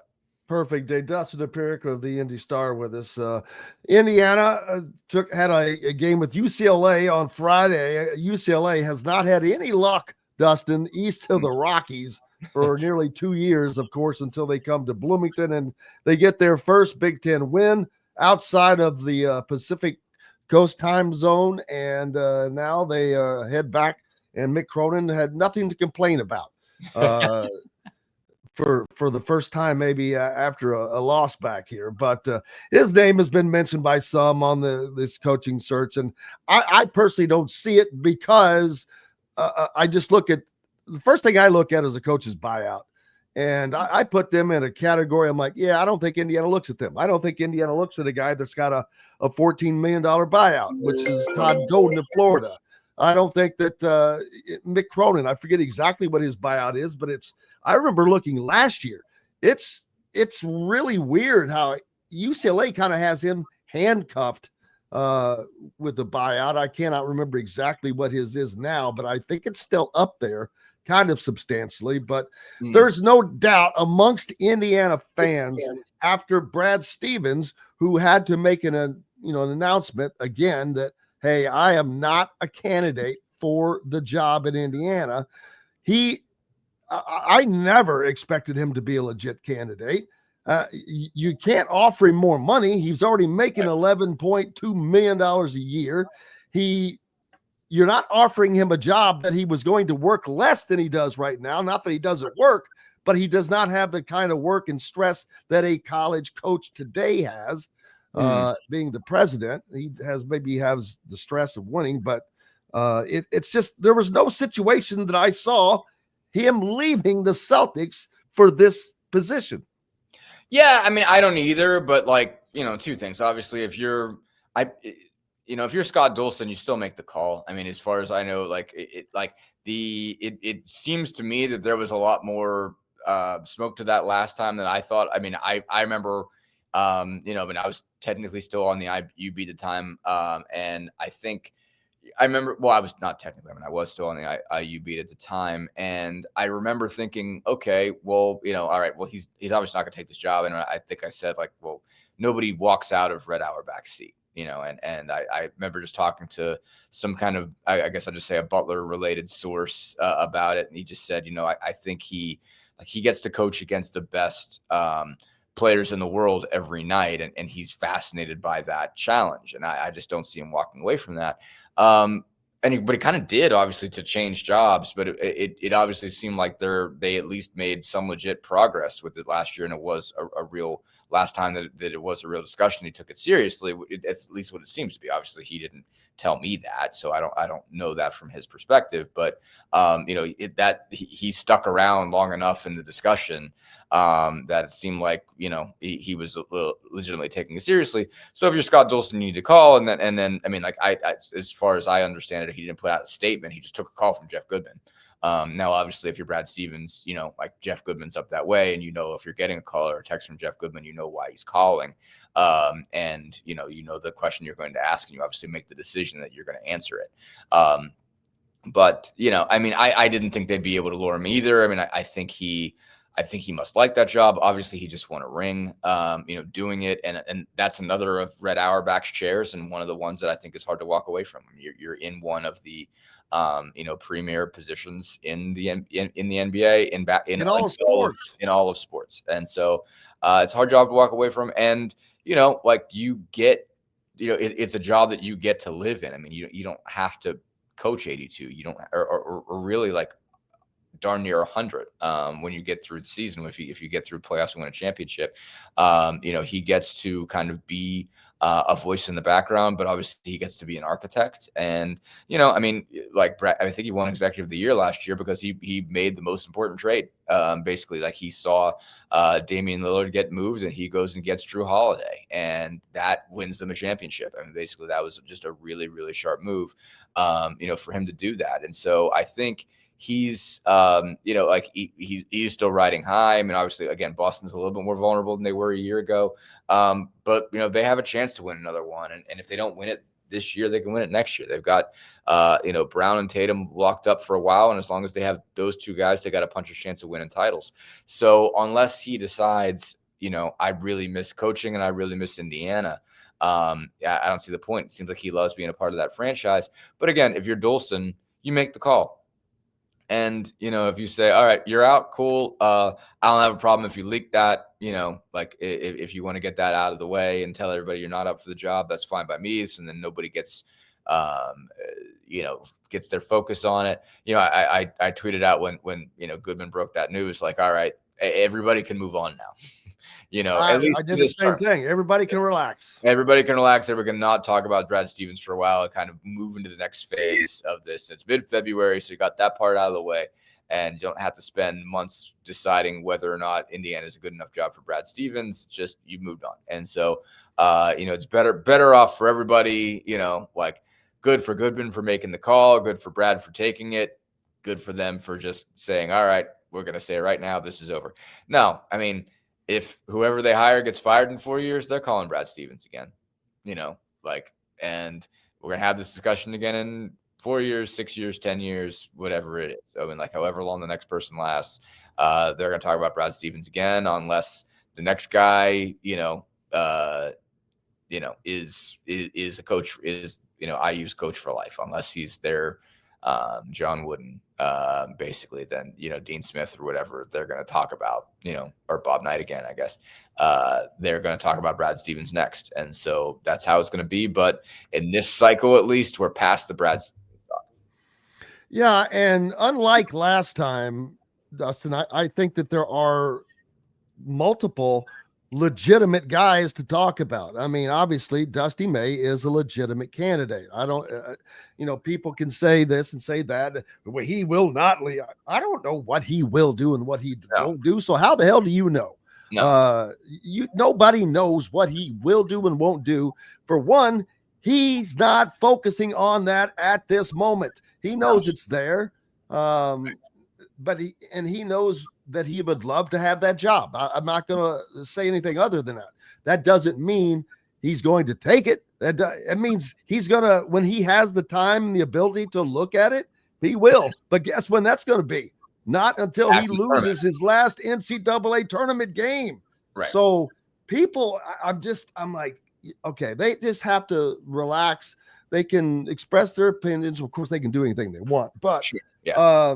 There's no reason to go on and on about it because it's not going to help anything. I don't think that Chris Beard personally gets a look from Indiana. And while it's sad, that is a great opportunity for them to look at as a backup in case May doesn't work out. I don't think they had these kind of options last time, though. Even if Beard is not an option to them from their standpoint, he's still an option, and it's one that wasn't there the last time around. I don't really think to consider. Yeah, I mean, if I'm not mistaken, the I can't remember. I can't remember Beard's timeline. I almost have to get Wikipedia out to look at it. I don't know if He it was was still at had he just taken the Texas Tech, job, or Yeah, had it he was- gotten in trouble? I no, that was inside of this time frame. Okay, all right. Yeah. I can't remember. I just can't remember if he was at Texas Tech still or at Texas. Yeah, I think it was. I'm thinking he may have been at Texas Tech.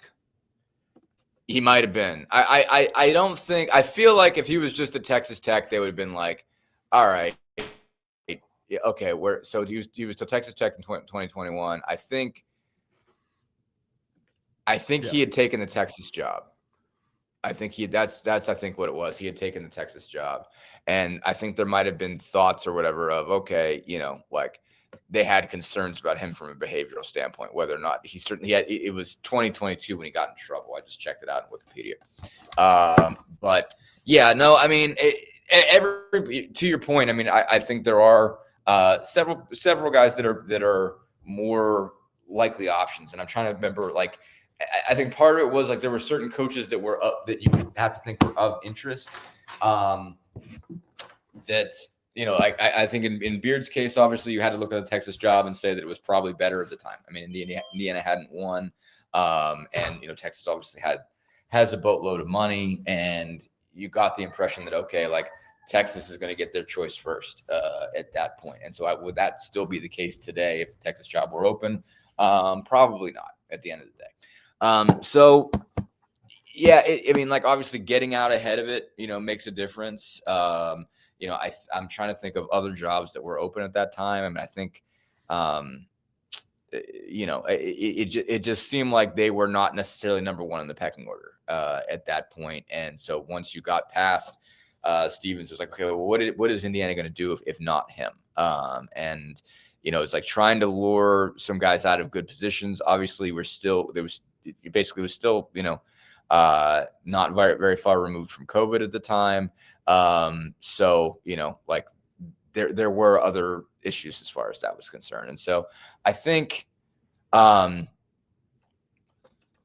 trying to think of what else to add to that particular piece. But yeah, I mean, there was still just a lot going on at that time. And so, but this year, I think they are more, they are more equipped. I mean, I think, I do think the football success makes a difference. I think just showing that, like, somewhere in that department, they can succeed in the world of the portal and and NIL, that makes it a more attractive job. And obviously, just the calculus is different. And I was just having a conversation with somebody about this weekend. Like, I don't know even what the calculus is. Again, like, I mean, it's been different for me covering it, looking at this from covering the NBA. Like, what makes a good job is different now. And I'm not even sure what makes a good job, like, and like, there are good jobs. I'm not saying that one doesn't exist. But it's just, I think you have to look at it differently. And I'm not even sure, like, how I would rank what's the best job right now compared to, 4 years ago, because I just think so much of it has changed. And you don't know without the budget. You also don't know, you're still waiting to see how everybody's going to operate with this house settlement, with how that's going to operate. And, obviously it's been decided that Title IX is not going to be a part of that equation. But what does that look like as you're getting close to it being players operating as employees? What's that look like over time? 4 or 5 years from now, what's a good job? And so, but I do think that because they were able to be successful in football, and that they were able to pay those guys well enough to, but just put together a good roster that can win, and get, a lot of their guys from other schools in the portal. You're going to have to look at it and say, okay, Indiana is there to compete in NIL. And so, like, you used to care about facilities, or you used to care about fan base or job security and stuff like that. You have to care about NIL now, and Indiana has at least made a case that they are going to compete in NIL, and so that puts you in the ballgame. Yeah, and it amazes me. I don't have a legitimate favorite for this spot. I don't need to. It's not my deal. But No. When I see comments like It's May harsh, is 2 weeks, How do you know? well, when you say May is 2 weeks for the spotlight, I'm like, really? A guy that took Florida Atlantic Florida to the Atlantic to Final the Final Four Four. within Yeah. a last-second shot of the title game. Now he moves on to this 3-17 or whatever they were, worse than that, Michigan program, 3-17 in the Big Ten Conference. But they're leading the Big Ten. I just, again, I find myself repeating myself. I don't know what you want this guy to do. Bob Knight is not walking through that door. And so why people think that is, I don't know. And why you think that Dusty May is not a successful coach, I don't know, because he's already had a lot more success in a short period of time at different places than many coaches have had in a 20-year career. So I just find that disingenuous, first and foremost. And then as far as Chris Beard, yes, he would crawl over broken glass to get to Bloomington for the job. It's not about that. It's the other stuff. I don't know where IU is on him. And that's the key. Maybe we're all wrong and they will give him a look. I personally just don't think that they will, but that's just my opinion. It doesn't mean I'm not saying they shouldn't. I'm not saying they won't. They probably should just because.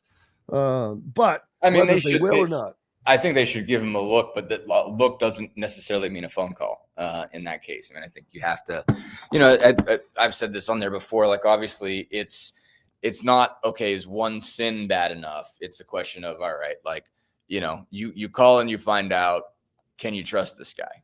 Because you don't need somebody to come and get in trouble, because Bloomington can be a fishbowl, it's a small town, Indiana basketball is basketball is the a highest fishbowl. covered program in the league without question. Right. And so it's just like, if you have concerns, if you're worried, if you don't think that, for lack of a better way of putting it, he can hold up without getting in trouble, then, if you don't trust it, that's a reason not to.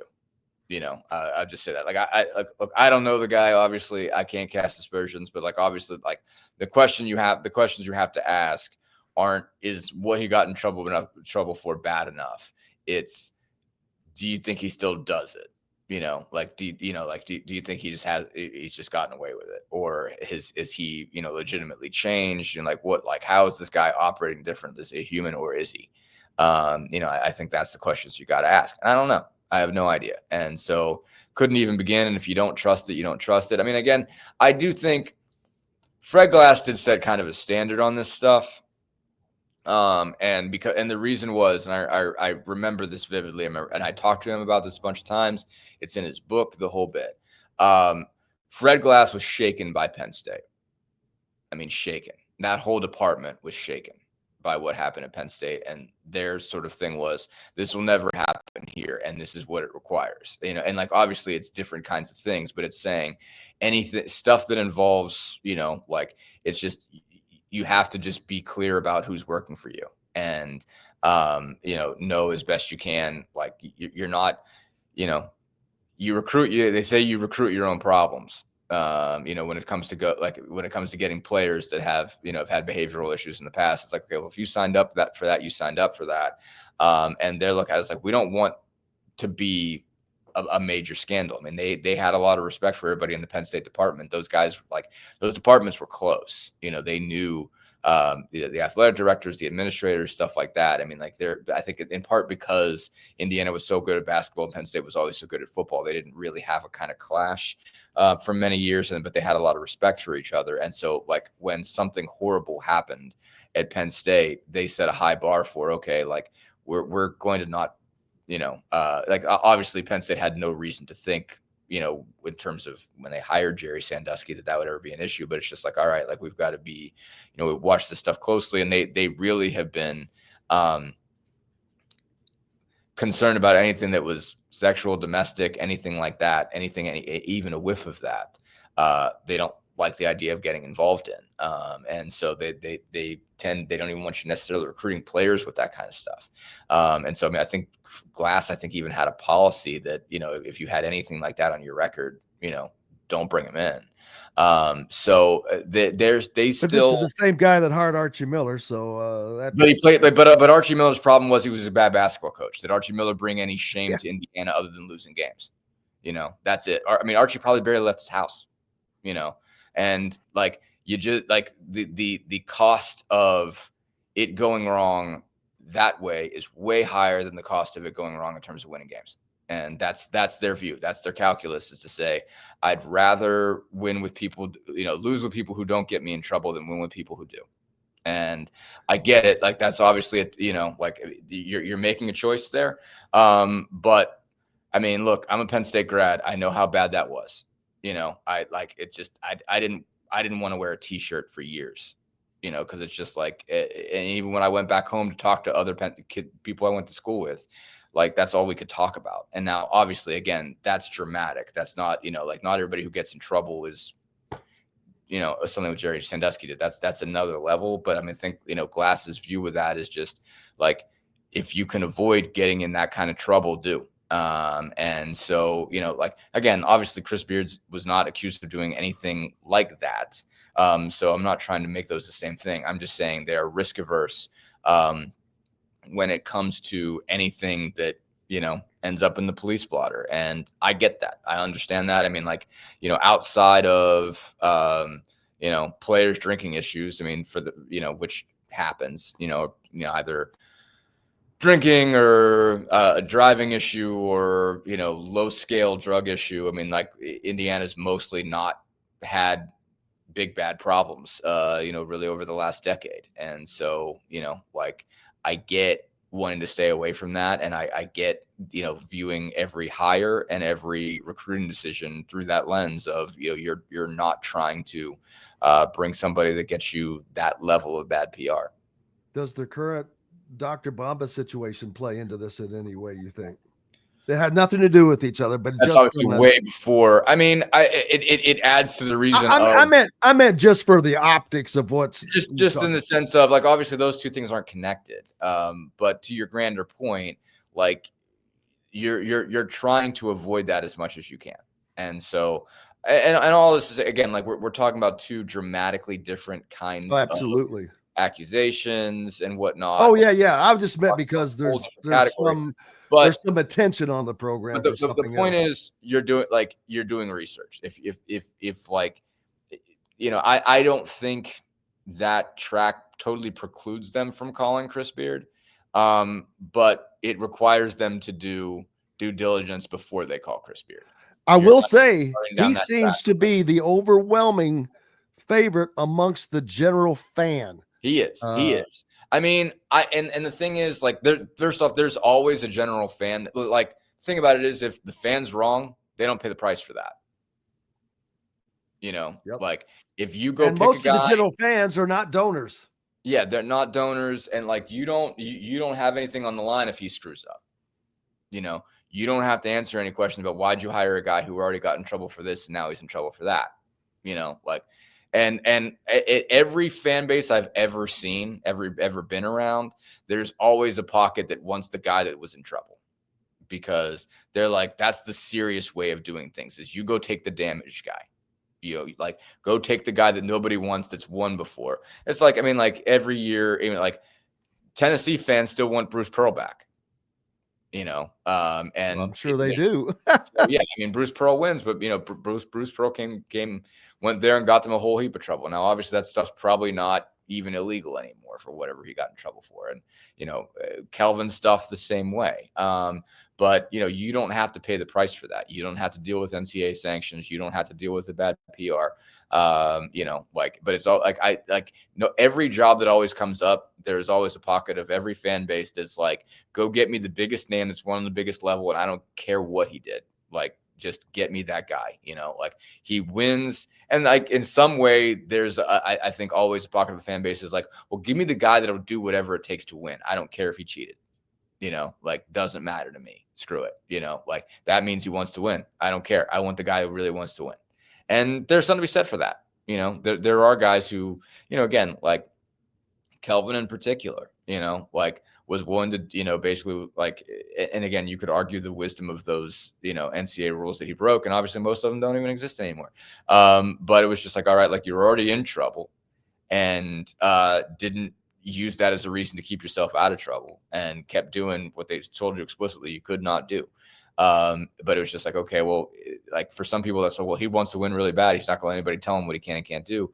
I want that guy because that's the guy who runs through walls. And if he's got to cut some corners here, I don't care. But again, like I get that, but on the same level, like when you're an administrator, you have to care because that carries weight for the next thing and the next thing, whatever else you're going to do.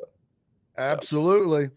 We'd run through walls for you, Dustin Dopirak, the Indy Star beat writer for the Pacers, but all around extraordinaire. We appreciate you, my friend, and enjoy your week. And make sure you're looking for Dustin's coverage in the Indy Star and give him a follow. Appreciate you, brother. Appreciate you, Jim. We've got lots more coming up to finish out this program right after this break. Located on 325 acres in beautiful Brown County, Indiana, Hard Truth Distilling Company is the biggest and the best craft distillery around. While Hard Truth is already known for producing internationally awarded whiskeys and spirits like Hard Truth's sour mash bourbons, sweet mash, and hard road ryes, as well as their cinnamon vodka and the always popular toasted coconut rum. Hard Truth Distillery offers so much more.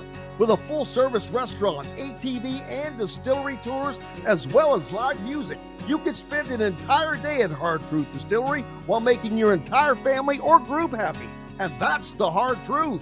Hard Truth products are available across Indiana, as well as many other states. So no matter where you shop, if they don't carry your favorite Hard Truth product, tell them you want the truth, the Hard Truth.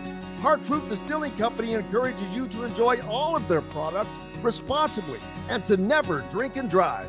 If you're looking for a home in the Indianapolis area, you need Cheryl Sizemore from RE/MAX Advanced Realty. Cheryl Sizemore has over 2 decades of experience, and that could be the difference in getting the home you want in today's tough housing market. Reach out to Cheryl Sizemore from RE/MAX Realty at cheryl@indyhomepros.com or 317-701-0838. 317-701-0838. Let Cheryl Sizemore help you find the home you want today. Whether it's a night out with the family, after work with colleagues, or catching the game with friends, Bubba's 33 is the place for you. Bubba's 33 offers a mouthwatering menu of selections that are all made from scratch every day.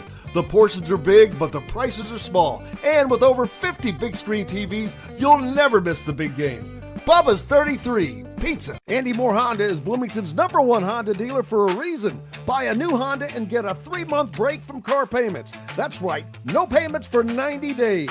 That includes the all-new, all-electric Honda Prologue. And you get it for just 0.9% financing. Or the 2024 Honda Ridgeline Black Edition or the Honda Accord LX, both for just 1.9% financing. Get more to your door from AndyMooreHonda.com, Bloomington's #1 Honda dealer and your best place for new and used vehicles. Welcome back to the Hard Truth Distilling Company studios on this Monday. Thank you so much for being with us. We appreciate you, as always, for joining us.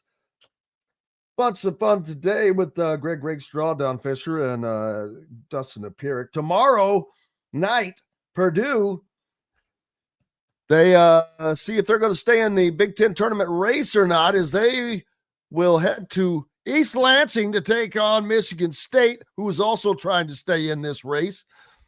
Also tomorrow night, Illinois at Wisconsin. Man, there are a couple of big-time games right there that will have big-time implications in the standings, as Wisconsin is trying to make a late-season charge. Can they pass Michigan State and Purdue on their way and sneak in and fight Michigan for the Big Ten title?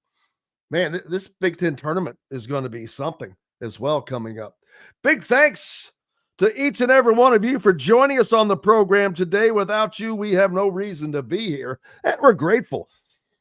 Back tomorrow to do it all again, of course. Mike DeCourcy, amongst others, will be joining us. So we look forward to doing that again, because it's a blast to be with you each and every day. For those of you that are following us on YouTube, make sure you give us a like. if nothing else, just give us a like. We'd appreciate that immensely. Just like we appreciate you being with us. It's been a blast as always. Go out and shovel this driveway or whatever you need to do. Until tomorrow, I'm Jim Coyle. I will see you on the radio. Thanks for listening to Indiana Sports Beat Radio. Be sure to subscribe to our YouTube page for more clips and team coverage of Indiana basketball, football, and more. You can also find full episodes and tons of other content on thehoosier.com. We'll see you next time for another edition of Indiana Sports Beat Radio.